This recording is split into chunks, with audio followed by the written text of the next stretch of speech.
Lasting impact. As VIT celebrates the 40 years of excellence, we proudly honor the journey that has established VIT as a leading light in higher education. For 4 decades, VIT has been a place where students learn, grow, and evolve into leaders of tomorrow.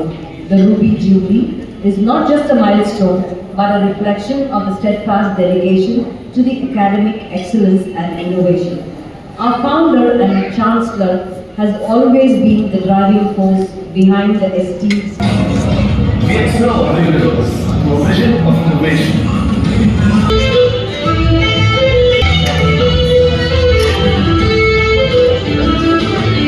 A degree of the Doctor of Literature, Harmony. I'd like to request our Chancellor Sir, our President of Kolkata chapter, Jitanshu ধন্যবাদ এখানে আসার জন্য সবাইকে and for giving that all support and help we get from our alumni. In fact, we have 140,000 alumni across the globe.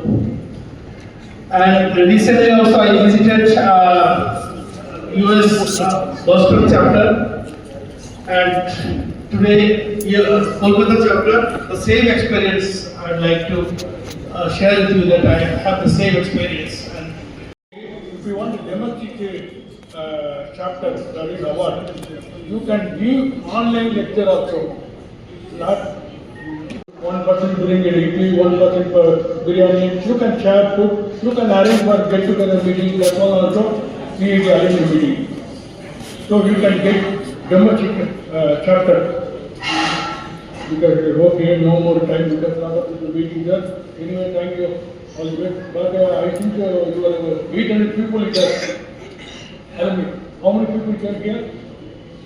Around less than 50. So next time you can arrange for at least 200 people. Yes or no? yes. Thank you. It is an honor to welcome Sri Vinod Kumar Sir IS. On behalf of VIP Kolkata chapter, I will welcome you sir to this event. And I'll give a brief introduction of sir. Of the West Bengal.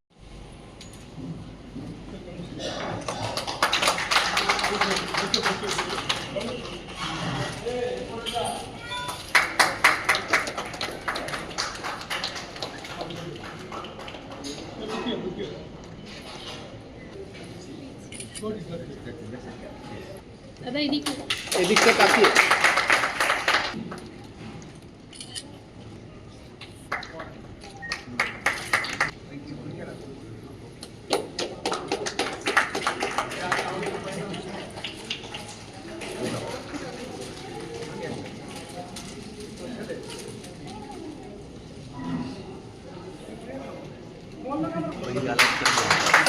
এদিকে দাদা এদিকে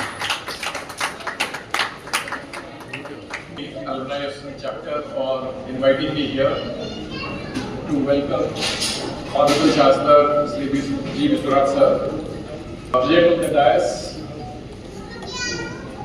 Mr. Kian, alumni parent, Mr. Sankar Viswanath, Vice President, Mr. Kusumakar, my friend and colleague, Pro Vice Chancellor.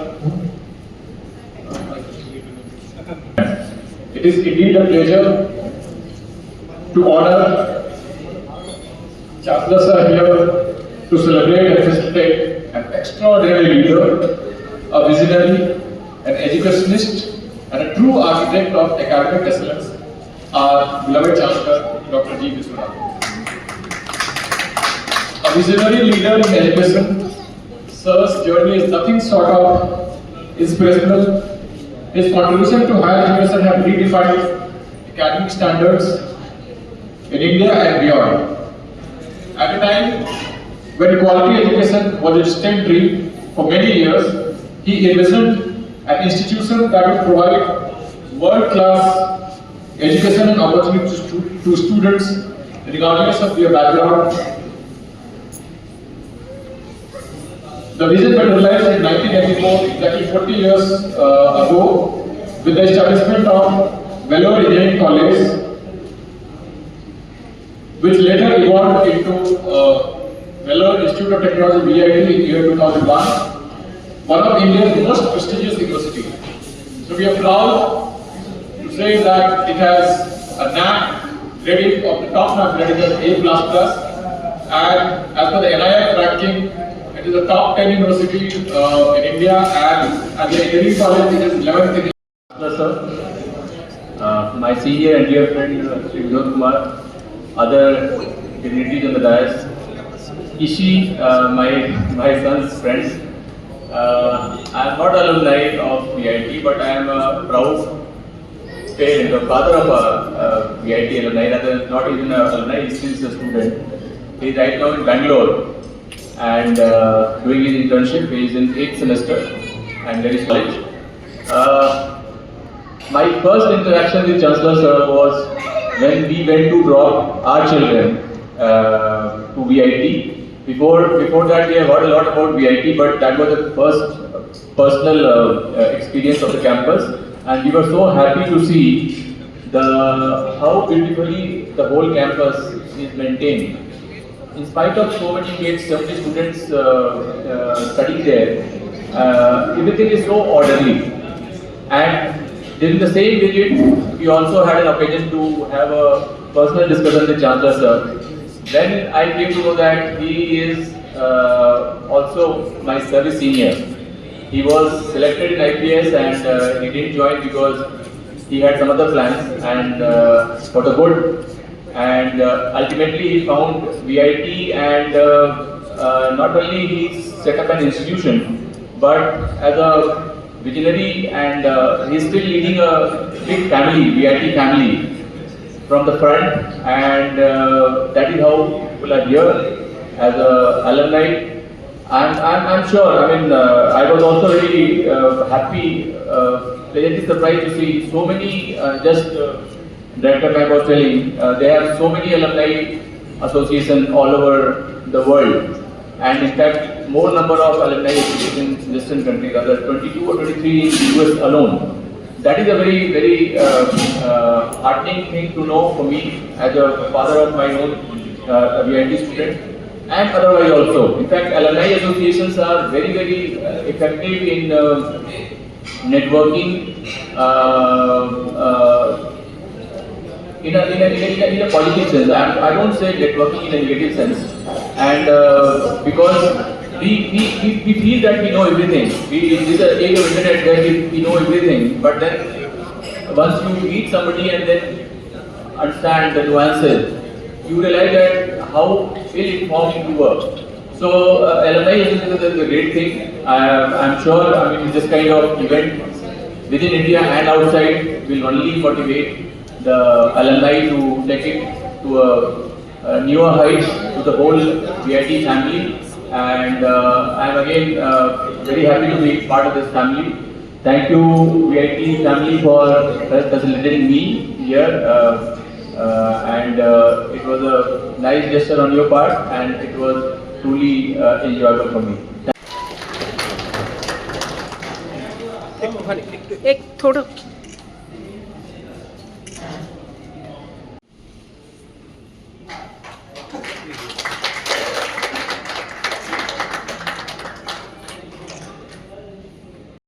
ADG sir, we are all honored to have them in spite of their busy schedule to be in Calcutta. It's a moment of great pride for everyone in Calcutta.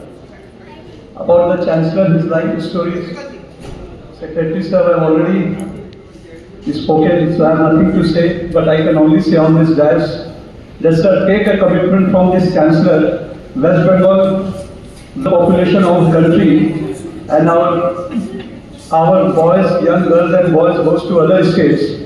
I promise today I will be available full time that if we and our government can make him convinced to put up a VIT institute in West Bengal, I can provide what are the best facilities on this dais and this level. Why we believe in government? IIT is by government, and VIT is the only institute in the country which is a private sector established all over the country in the private sector. So why not we take this honor and chance and commitment from the Chancellor sir to have an institute in Calcutta? Thank you everyone.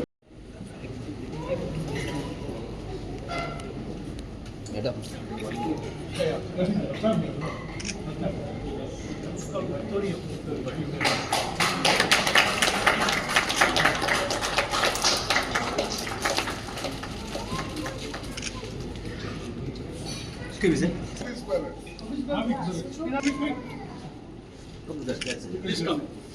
Both sides.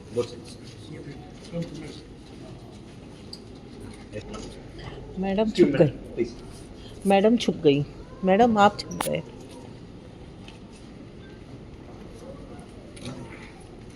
Sir? One more.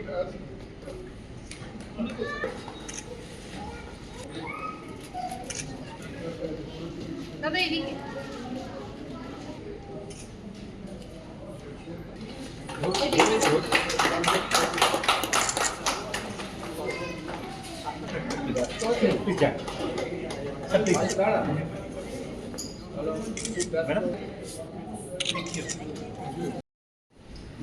Kumar, IAS, Hari Kishore, members of the press and media, good afternoon to you.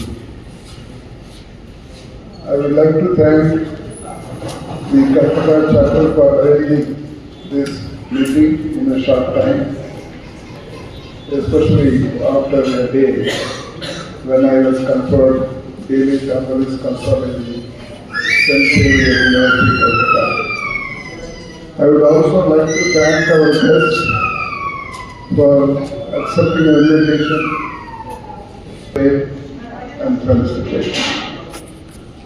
It's always a joy to come to Calcutta. I have been visiting Calcutta for more than 50-60 years, and leaders of Calcutta in those days. Mr. Pranab Kumar Mukherjee, Mr. Soma Chatterjee, Siddharth Sankarle, and all from important positions. The leader of the CPI, Mr. Vijay Gupta and Professor Hiren Mukherjee, the leader of the CPM,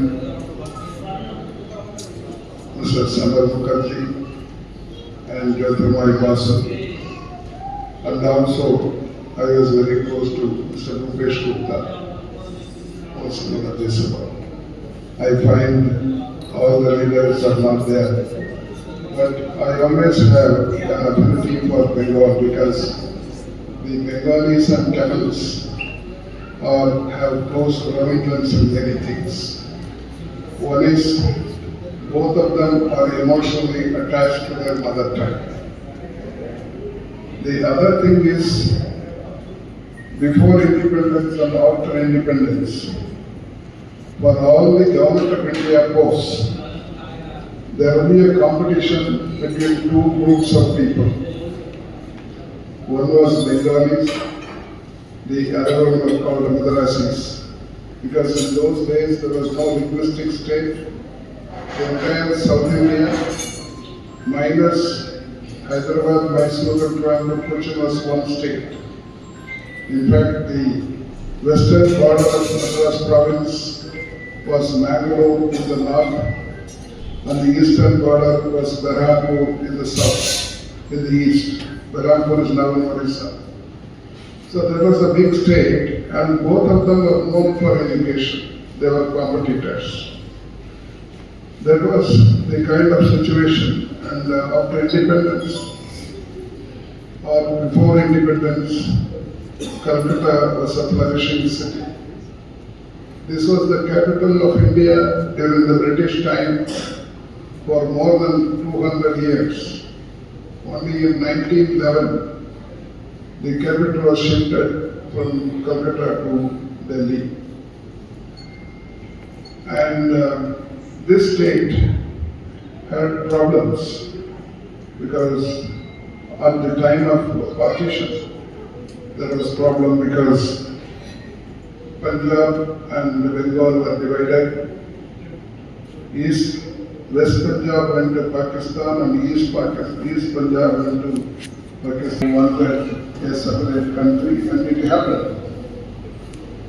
Now I am telling you this to show that Bengal was an important part of India, and it was a flourishing state. In 60s, Bengal was one of the richest states of India. And the industrial production, this state was number one. It contributed, I think, mainly because of education and other reasons. It has come down. I always feel that the students of VIT, wherever they are, they should take care of the family first, and then the society, state, and the country. That's why we insist that more students should study in institutions, quantity with quality. There we have difference of opinion because the government feels the IIT model where small is beautiful. That may apply to small countries, but not countries like India, where we have overtaken even China. China used to be number one in population, and 2 years ago we were overtaken China, and now we are number one in the world population with 142 crores, and China's population is 140 crores. So it means that we have to move forward, and especially when our government, particularly our Honorable Prime Minister, wants this country to become an advanced country by 2047, it will be possible only with the help of education. Of course, other things are also necessary, but education is the most important thing, and particularly higher education. As a country, we are lagging behind in higher education. They say the eligible candidates are 18 to 23 in the country, and in 2011 census we have 14 crores of children who are eligible for higher education. By this time it should have crossed 15 crores, but we are able to provide higher education only to 4 crores children in all our 1,200 universities and 55,000 colleges. That is because the government universities or government colleges are restricting their admission because the budget allocation is not there. For a long time, the demand has been 6% of the GDP should be spent on education, but it has never happened.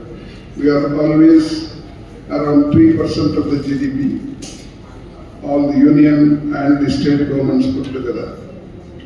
There is a ranking of public expenditure on education in the world. In that ranking, our Sir, sign me. Sir, sir.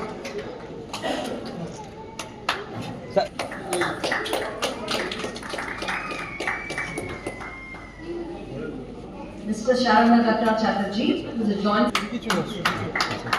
Okay, sir. Thank you. And Mr. By St. Xavier's University, Dr. Sadinama. Without whose support, this event would not have been possible. We 1 second, sir.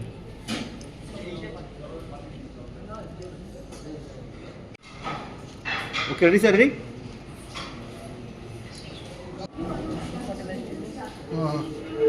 Today we have the Calcutta VIT alumni chapter meeting, and the main aim was to felicitate me for getting an honorary doctorate from St. Xavier University, Calcutta yesterday. That's a Jesuit institution run by the Catholics.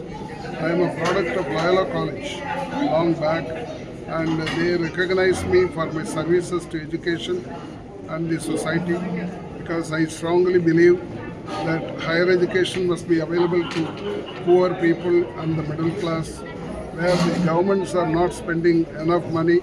We have been pointing out that a minimum 6% of the GDP should be spent on education. We are always hovering around 3% or less than 3%. That's how we are not going up with the gross enrollment ratio in higher education. As a country, we are lagging behind in higher education because our gross enrollment ratio is only 28%. In developed countries, it varies from 60% to 100%. In China, where they were together with us in 1990s, in last 35 years, they crossed 60% gross enrollment ratio. If the GER goes up, the per capita income also will go up. Now they have gone to $13,000 per capita, $13,000. We are in $2,700. Even if you take the states as an example within the country, those states which are having better opportunity for higher education, their per capita income is much higher than the other states. As I mentioned now, the southern states, for example, Kerala, Karnataka, Tamil Nadu, etc., their per capita income is $4,000, whereas the Indian average is $2,700. The states which are lagging behind higher education, like Bihar or UP, their per capita income is less than $1,000. This is not known to the people. Unless they get higher education, vigilance will not be there. Eternal vigilance is the price of liberty. If you want a full democracy, education must be given. If you want a developed society, education must be given. If you want a developed country, education must be given, higher education. And I want all those who have the benefit of higher education to help the poor people to come up. That's what we are doing in Vellore. In fact, our teachers are contributing 1 day's salary in a year for the poor people's education. We are able to help 10,000 students so far. It can happen in any part of India and it can happen here also. Sir आप लोग कैसे help कर पाते हैं लोगों की, बच्चों की कैसे हेल्प होती है, किस तरह हेल्प होती है? I want all those who are capable of earning, give 1 day's salary in a year. But only thing is somebody should be able to organize, have a trust, collect this and give it to poor children. That's what we are doing in Vellore. That should be done here. We will help them. ठीक है sir. Okay, thank you sir.